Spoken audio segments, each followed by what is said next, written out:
Hello. Welcome to this short webinar hosted by the Office of Catechetics per the request of the Vicar General of the Diocese of Lafayette.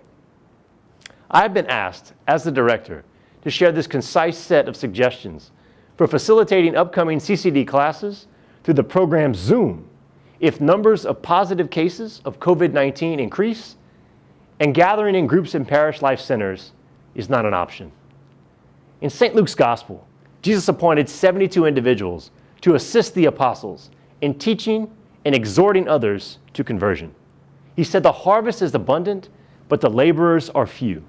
So ask the master of the harvest to send out laborers for that harvest.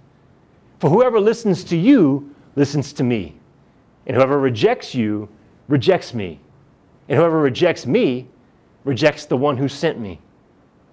In these uncertain times, thank you for being that voice of certainty for those you serve in your parish. In the next few minutes, Kyle Melanson, coordinator of youth and discipleship formation at Holy Cross Catholic Church in Lafayette, will be explaining how to create an account on Zoom's website, how to manage that account, and apply a Zoom session as a platform for a catechetical lesson or a youth group event that provides easy instructions on how to become familiar and comfortable with using this program if it becomes the only tool available to maintain contact with the souls who have been entrusted to your care. Hey everyone, these have been some very difficult days as we approach 2020 catechesis. My name is Kyle Melanson and I'm the youth director at Holy Cross Catholic Church in the Diocese of Lafayette, and I wanted to take some time to share a little bit about Zoom and the things that you can do on Zoom. Many of us today are on a budget, and I know that it's kind of scary as to, are we going back to phase one? Are we going to be in lockdown again? Or are we going to need to do in-person or digital catechesis? And I wanted to share with you how simple Zoom is and how effective it can be in our ministry. Zoom can be free, and the main difference is the time that you spend on the Zoom sessions. With a paid account, you can have up to 100 participants or more, and it allows you to be in your sessions longer. But just from my experience in youth ministry, I would highly suggest that with younger people, their attention span's not like us, and so it's very important to maybe limit the amount of time that we spend in front of a camera, which can be very difficult to capture our attention of our audience. So I wouldn't go more than 45 minutes to an hour. Anyways, so again, using a free version of Zoom is really effective. So I'm going to walk with you guys a little bit how to use Zoom and how to schedule and how the actual app works. Looking forward to that. All right, let's begin. As you can see, there are different plans and pricing. This is what I talked about earlier, the basic free, host up to 100 participants, unlimited one-on-one meetings, 40-minute limits on group meetings. That's the main thing that's different with this one. With the paid account, you can have 9 hosts in that account. You can have 100 participants or more, and your meeting duration obviously increases as you go. But as you can see, there's different features that you have. You do still have access to the breakout rooms, and that is within your session. As you can see, there are different videos that you can click on the main Zoom site that kind of have some more information on how to use Zoom itself. So let's go ahead and I'm going to show you. This is using my account here. When you schedule a meeting, you would just decide what your meeting is going to be called. So let's call it catechesis.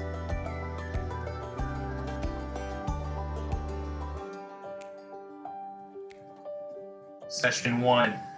You can write your description. Let's say you host your nights on, let's go to September. Let's say you started September 8th, the same day that kids are going back to school now. You would choose the time. This button allows it to be a reoccurring meeting. You can generate a meeting ID, which is kind of like the telephone number. As you can see, there's a kind of the digits of a phone number. It kind of looks the same. This is the personal number. One of the main complaints that I got from parents and people that I talked to about Zoom is that they were concerned about the security breach that took place with Zoom.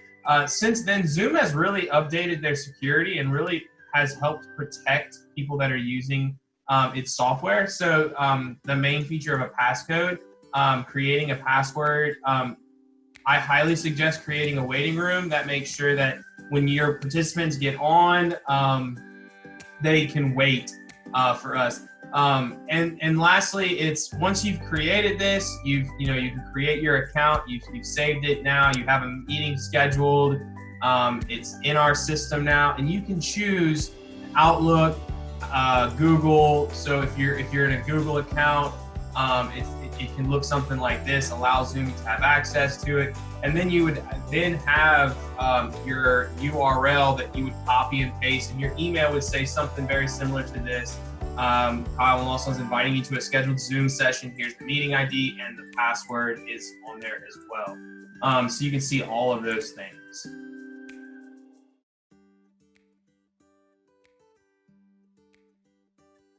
All right, so I'm with Chad Giudice, and I'm going to kind of demonstrate and walk with you guys a little bit about the toolbar and how to navigate a Zoom session.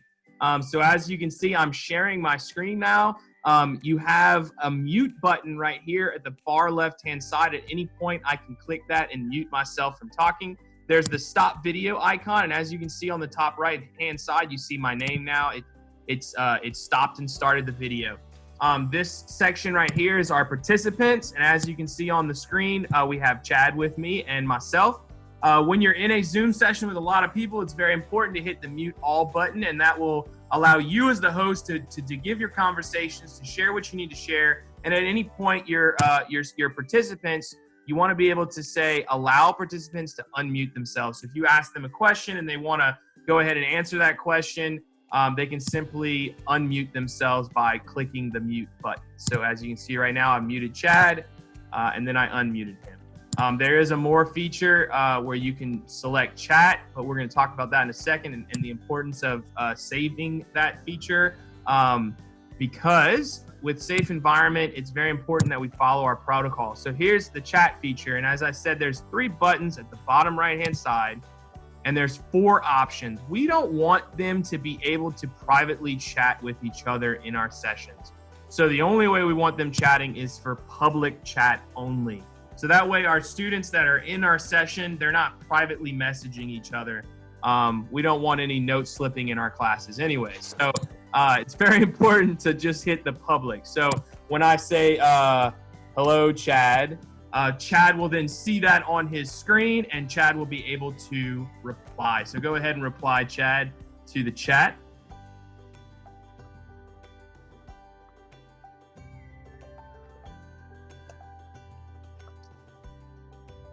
All right, and as you can see on the screen, Chad was able to, and you see here that it selected everyone. So when Chad said hello, it went right to me. There's some other features that you will see on here.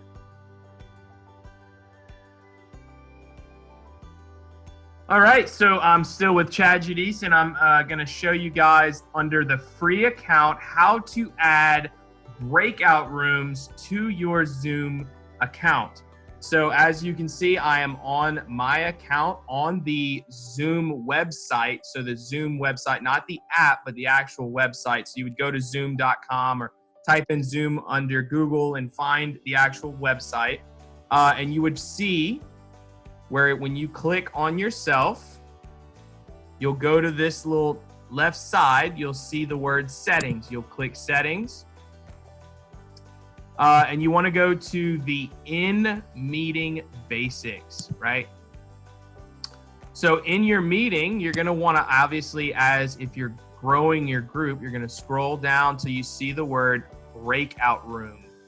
And you can select on and off. So if you want that setting on your side of things, you would click this and allow hosts to assign breakout rooms when scheduling.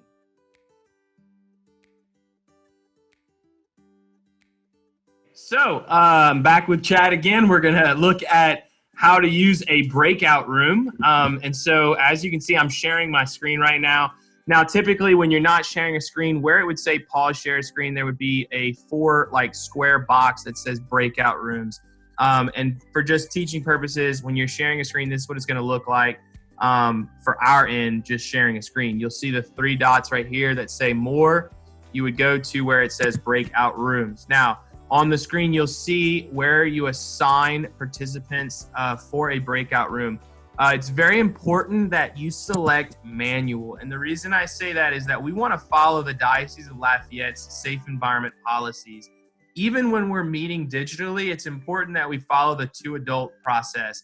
So in your small group rooms, your breakout rooms, it's very important that you assign 2 adults to those rooms so that they can manage the group together. And so what you'll do is you'll create the number of rooms. And depending on the number of people that you had listed under your participants page, you'll actually see that that number will be based on the number of rooms that you have. So if you had like 20 people here, you can do 3 rooms and it'll actually assign how many people you want on those rooms. So when you hit click, you'll see a screen that looks something like this. When you want to assign the person to a room, you would hit assign. And again, I'm only able to see Chad because it's just Chad and I on this meeting. But if I wanted to assign Chad to breakout room 1, I would click his name. If there were more people on here, this drop-down menu right here would be all the way down, depending on how many people you would have. And you would just simply click the names of the people you want to assign to the rooms. Now, there's an options icon here in the middle of your breakout room session, and it allows you to see how long you want those sessions to be. So let's say we want a 10-minute breakout room. And when it gets time to leave, we'll give it 15 seconds. There'll be a notify me when the time is up button. You want to be able to move all participants into the breakout rooms automatically.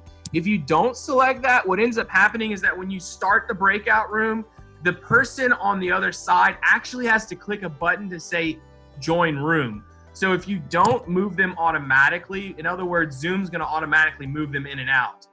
You want to make sure you click that because maybe some people aren't tech savvy. They don't know how to do things. So you want to make sure to click move all participants into the breakout rooms automatically. That way they don't have to click anything on their end. Okay, so you want to make sure they're all moving. And then when you say open rooms, all participants are now in a room. And at any point, you see we just lost Chad now. Chad's in a room to himself. And so what's going to happen is you as the administrator can actually move the person around if you want. You can move them into breakout room 2, and you can move them into anywhere you want. There's a button here called broadcast a message to all, and I could type a message to Chad. Hey, I'm bringing you back soon. And I could broadcast that, and on Chad's computer screen, that message actually will come up on his screen. It'll say, hey, I'm bringing you back soon. And Chad would be able to see all of that message that we just broadcast. So I'm going to close the rooms now. And what's going to happen is you can see that all participants have now been given 15 seconds to leave their breakout room so they can kind of end their conversations that they're having, and then they'll go back automatically to the main session again. Just want to thank you all for your time and attention. I know that this was a very long video and a lot of information on how to use Zoom, but hopefully it was able to help you minister to young people during these very difficult times of not being able to meet in person. I hope and pray this information was of help to you. If you have any questions or feel the need to discuss anything, please call me directly at 1-337-261-5553, or you can email me at cjudice@diolaf.org. Know my prayers are with you and your students during this unprecedented time. God love you, and thank you.